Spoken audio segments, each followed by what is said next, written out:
sweets, guys. Lalo na yung cake. Na may Hindi man. Kaya yung cake na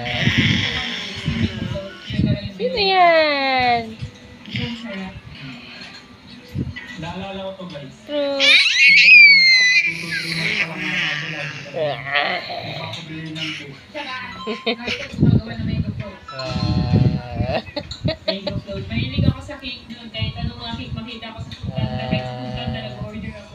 Basta cake guys. Basta cake. Ang daming cake sa rest pero hindi na ubos. Tinitikman ko lang kasi bawal matamis eh. So yan na yung nakainin nyo. Sige, tanganin nyo yung nyo. Masarap yan. Pero wait, kasi Parang baliktad no?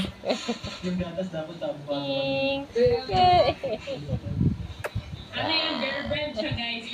Mahilig ako nung nag-reheal din ako. Asya. Nakahiligan ko is yung parang Ang kulit mo talaga. kasi may mga